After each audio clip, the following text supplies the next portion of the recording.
মহাশিব চতুর্দশীতে ত্রিপুরা ধলাই জেলার ঐতিহ্যবাহী কমলেশ্বরী কালীবাড়িতে ভক্তদের উপচে পড়া ভিড় লক্ষ্য করা গেছে।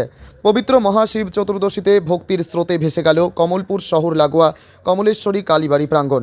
নবনির্মিত শিব মন্দিরে শুরু হয় ভক্তদের অবিরাম আগমন। কারুর হাতে পুজোর থালা, কারুর চোখে গভীর শ্রদ্ধা আর অন্তরে অটল বিশ্বাস, সব মিলিয়ে এক অপ্রার্থিব আধ্যাত্মিক আবহ সৃষ্টি হয় মন্দির চত্বরে। উপবাস থেকে ভক্তরা দেবাদিদেব মহাদেবের চরণে নিবেদন করেন দুধ, বেলপাতা, গঙ্গাজল ও বিভিন্ন পূজা সামগ্রী। ওং নমঃ শিবায় মন্ত্রোচ্চারণে বারবার মুখরিত হয়ে ওঠে চারিদিক। ধূপের সুগন্ধ, ঘণ্টাধ্বনি আর শঙ্খ নিনাদে যেন কৈলাসের আবহ নেমে আসে কমলপুরে।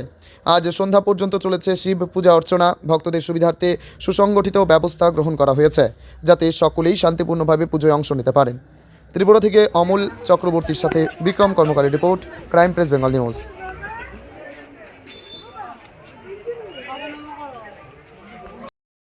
আজকে শিব চতুর্দশী। এই শিব চতুর্দশী উপলক্ষে সবাইকে জানাই আন্তরিক শুভেচ্ছা, প্রীতি ও ভালোবাসা। আমরা এখন কমলপুর শিব মন্দির প্রাঙ্গণে রয়েছি। আপনারা দেখতেই পাচ্ছেন প্রচুর সংখ্যক ভক্তবৃন্দরা এখানে এসেছেন এবং যারা বিশেষ করে মহিলারা শিব ভক্ত, পুরুষরাও রয়েছেন। তো উভয়ে আজকে এই শিব মন্দিরে অংশগ্রহণ করেছেন। তো আমরা আমাদের কমলপুরে এই মন্দির প্রাঙ্গণে কালী মন্দির নতুন নির্মাণ হচ্ছে।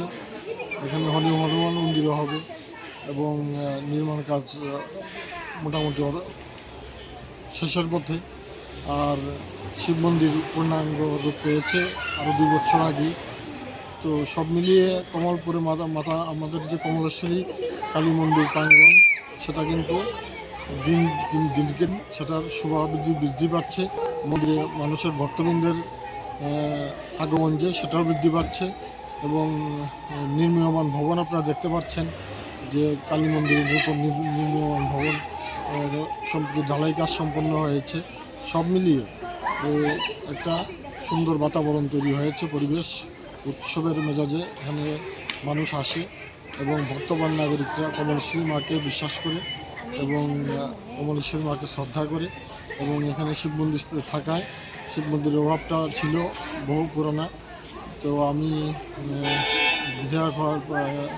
মন্ত্রী হওয়ার পর আমি চেষ্টা করেছি ফান্ড দেওয়ার এবং ফান্ড দিয়ে সেখানে শিব মন্দিরের কাজটা সম্পন্ন হয়েছে। আজকে ভক্তবৃন্দরা তার সুফল লাভ করছে এবং সেটা দেখে সত্যি আজকে খুব গৌরবান্বিত মনে হচ্ছে, আনন্দিত লাগছে, ভালো লাগছে।